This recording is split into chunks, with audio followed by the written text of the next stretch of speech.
कृति नाम की एक लड़की थी जो कि बहुत गुणवान थी। बचपन से ही उसे कला का बहुत शौक था और वो तरह तरह के मुखौटे बनाया करती थी। उसके माँ बाप बचपन में ही गुजर गए थे और उसकी मौसी ने उसे पाला था। कृति अपने मुखौटे बनाकर बेचा करती थी और अपनी मौसी की भी पैसे से मदद करती थी। कृति बिटिया, अब तुम बड़ी हो गई हो, अब मुझे तुम्हारी शादी की फिक्र होती है। जल्दी से कोई अच्छा सा लड़का देखकर मैं तुम्हारी शादी कर दूंगी। मौसी, मुझे एक ऐसा लड़का चाहिए जो मुझे समझे। मुझे ये मुखौटे बनाने का इतना शौक है और इससे मैं 2-4 पैसे भी कमा लेती हूँ। मैं चाहती हूँ कि जो भी मेरा पति हो वो मेरी इस कला की कदर करे और मेरा साथ दे। हाँ हाँ कृति, तुम्हें ऐसा लड़का जरूर मिलेगा।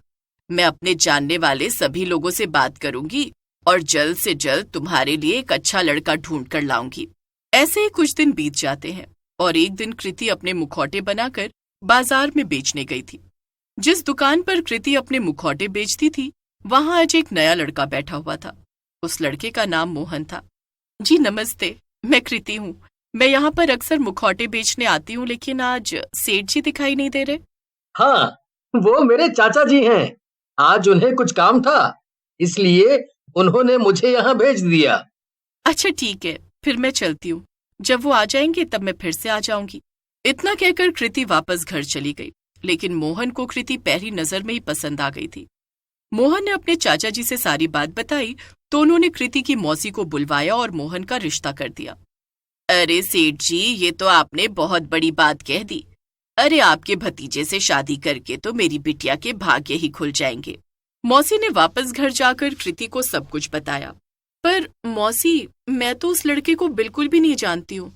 ना जाने कि वो कौन है, कैसा है, और पता नहीं वो मुझे समझेगा भी या नहीं।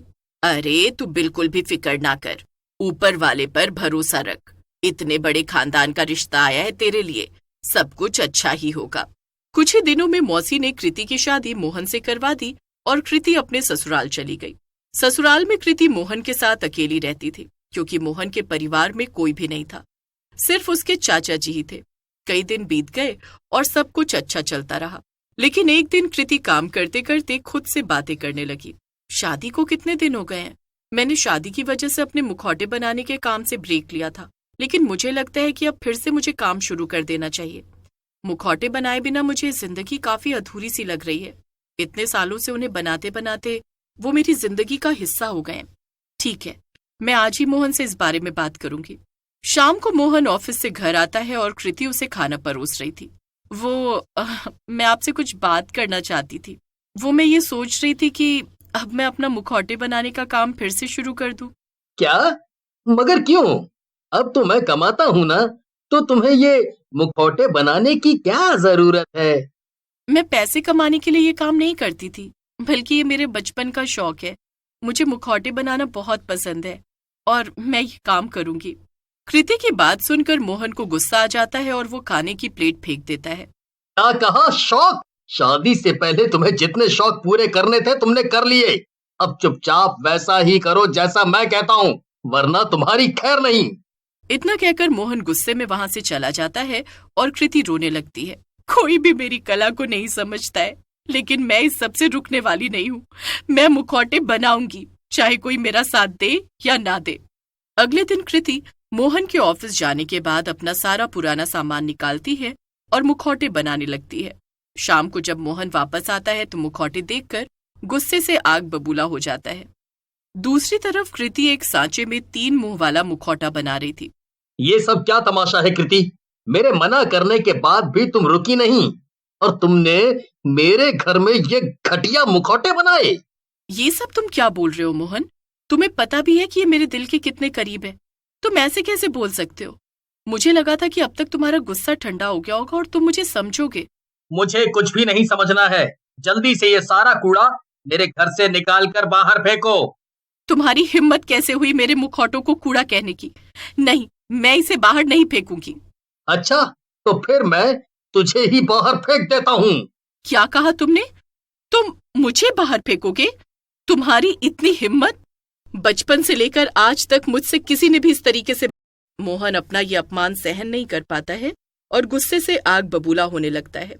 इतना कहकर मोहन कृति का गला दबा देता है और उसे मार देता है। कृति मरने के बाद एक चुड़ैल में बदल जाती है। लेकिन उसका एक नहीं बल्कि 3 सिर थे। मोहन कृति की लाश को लेकर जला देता है और सबसे कह देता है कि कृति गुस्से में घर छोड़कर कहीं चली गई है।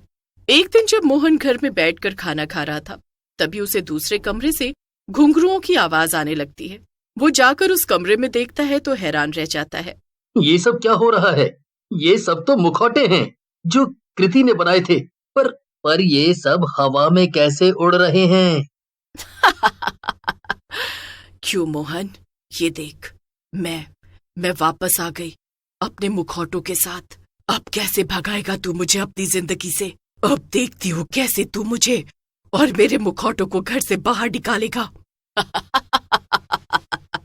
क्यों अब तक नहीं पहचान पाया मुझे? मैं और कोई नहीं कृति हूँ, और अब तेरी खैर नहीं, क्योंकि मैं वापस आ गई हूँ। ये सुनकर मोहन घबरा जाता है और वो सीधा घर के बाहर की तरफ दौड़ता है। उधर कृति के घर छोड़कर भाग जाने की खबर जब कृति की मौसी को मिलती है, तब वो ये सब सुनकर दौड़ी दौड़ी मोहन के घर आती है।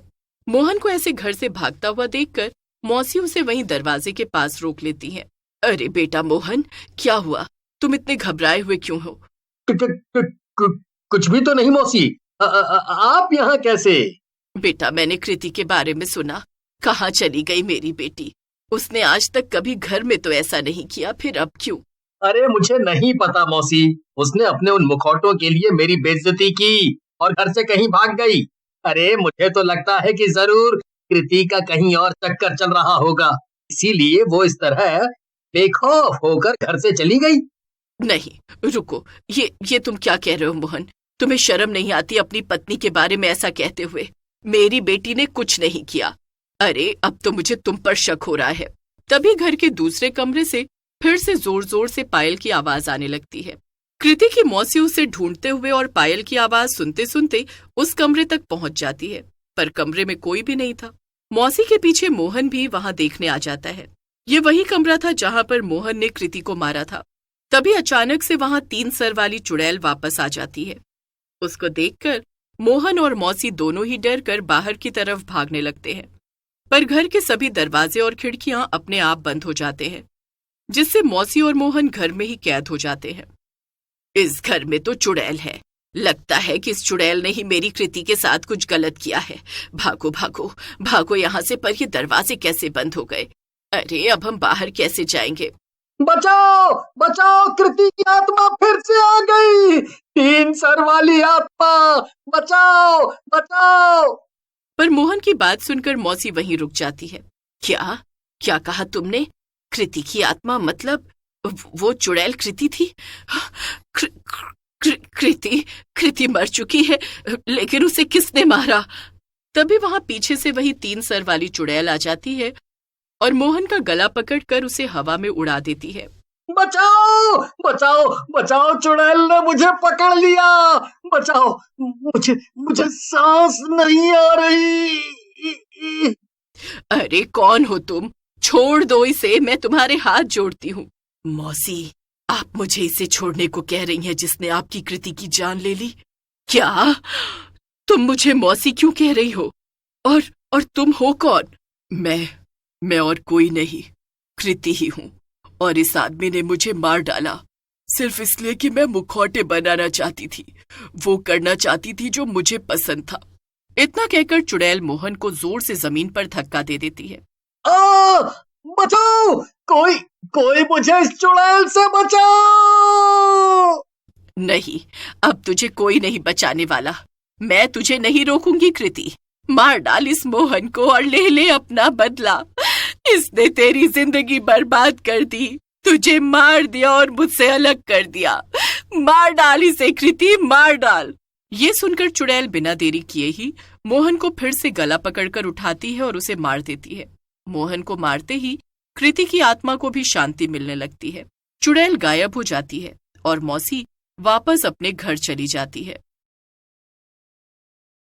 एक छोटे से शहर में मनोहर अपने परिवार के साथ हंसी खुशी रहता था। मनोहर एक कपड़े की फैक्ट्री में काम करता था, जिससे वो अपने घर का खर्चा चलाता था। उसकी पत्नी कमला घर पर रहकर घर का काम करती थी और अपने बच्चों पिंकी और बंटी का ध्यान रखती थी। एक दिन जब मनोहर कपड़े की फैक्ट्री में काम कर रहा होता है, तभी अचानक आग लग जाती है। फैक्ट्री में पड़ा कपड़ा तेजी से आग पकड़ लेता है और पूरी फैक्ट्री में आग फैलने लगती है। सब लोग बचने के लिए बाहर भागते हैं। बचाओ बचाओ बचाओ कोई, बचाओ हमें, सब लोगों की जान तो बच जाती है, पर मनोहर का हाथ बुरी तरह जल जाता है। जब मनोहर घर आता है तो उसकी पत्नी कमला उसे देखकर घबरा जाती है। हे भगवान, ये क्या हो गया आपको? अरे आज फैक्ट्री में आग लग गई थी, बस उसी से मेरा हाथ जल गया। कमला मनोहर को लेकर हॉस्पिटल जाती है। अरे बड़ी, ये तो बहुत अंदर तक जल चुका है। अभी तो मैं पट्टी कर देता हूँ, पर इनकी सर्जरी करनी पड़ेगी।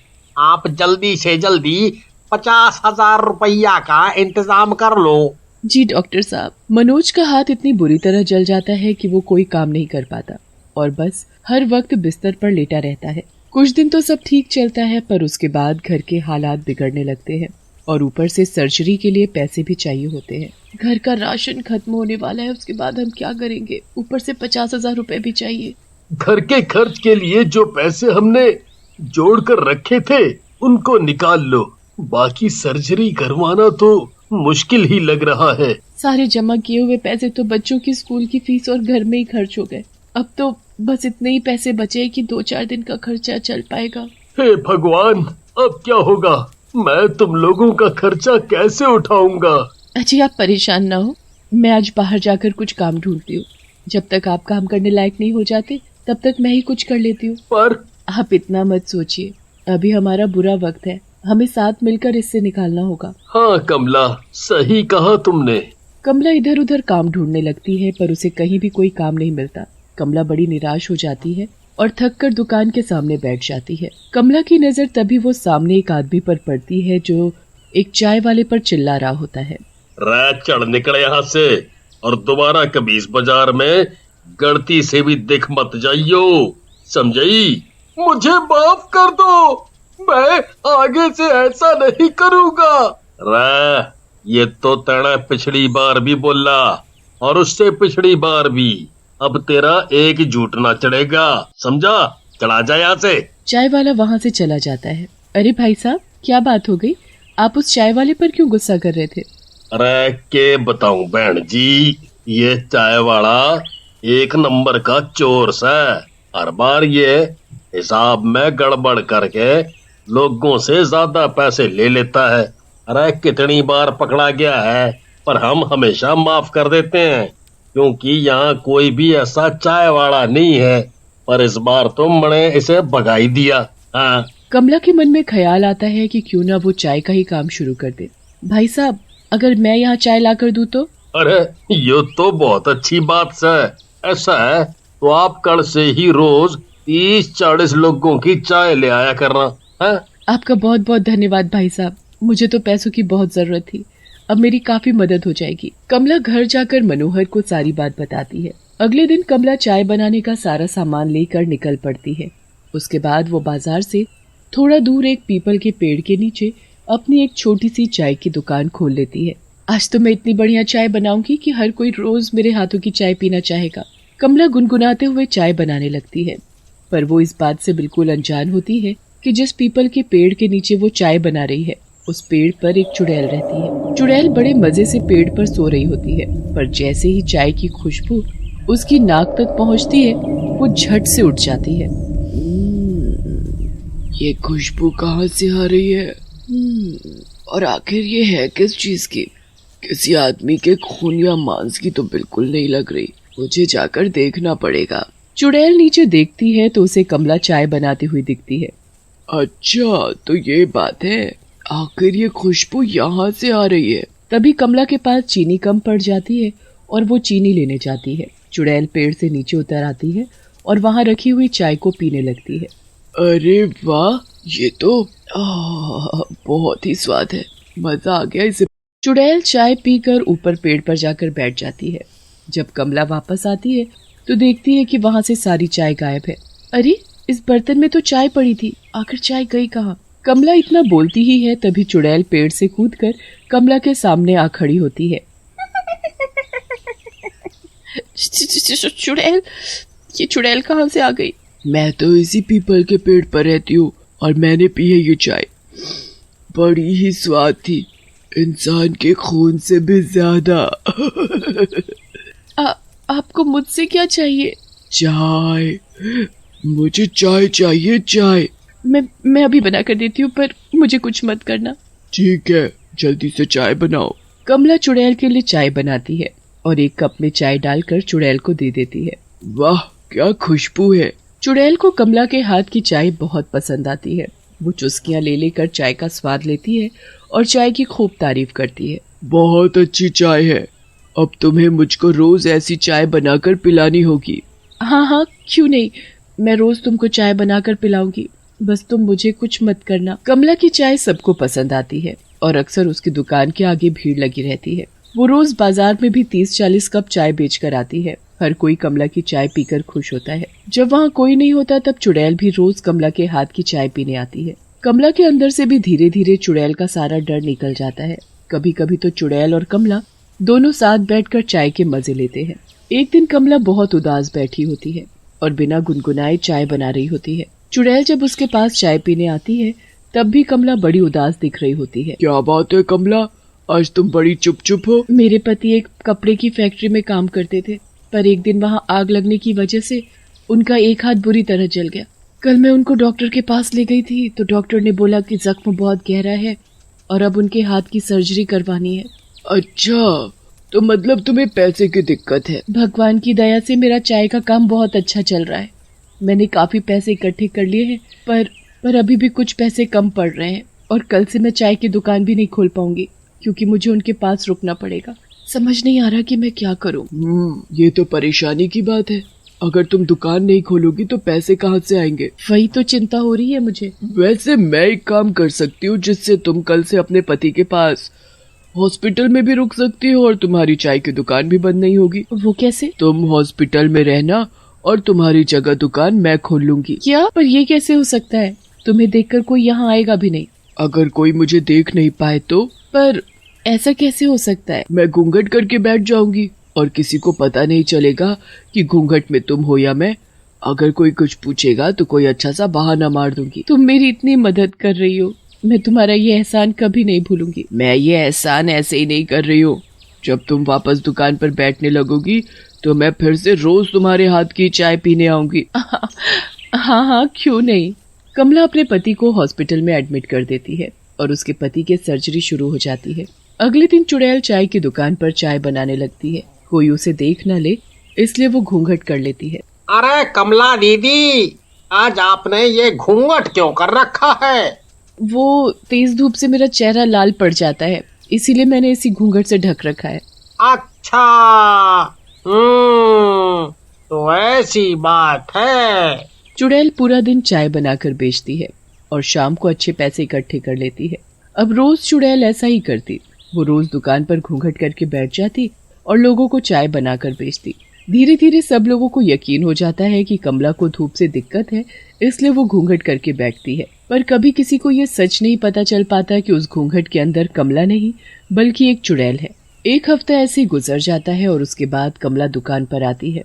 कैसी हो कमला, और तुम्हारा पति कैसा है? उनकी सर्जरी हो गई है। डॉक्टर बहुत अच्छा था, जो उसने 30,000 रुपए पहले लेकर सर्जरी कर दी और बाकी के 20,000 रुपए सर्जरी के बाद लेने को राजी हो गया। पर पता नहीं अभी भी इतने पैसे हुए हैं कि नहीं। चुड़ैल उसको कमाए हुए सारे पैसे देकर बोलती है, ये रहे सारे पैसे, एक बार गिनकर देख लो कि कितने पैसे हो गए हैं। अरे ये तो 20,000 रुपए से भी ज्यादा हो गए। तुम्हारा बहुत बहुत धन्यवाद। तुम ना होती तो ये कभी मुमकिन नहीं था। चलो अब तुम ये सब बातें छोड़ो और डॉक्टर को ये पैसे देकर आओ। और हाँ, अब तुम जल्दी से आकर अपनी दुकान संभालो। कमला अपनी चाय की दुकान चलाती रहती है। चुड़ैल भी रोज कमला के हाथ की चाय पीने आती है और सब खुश होते हैं।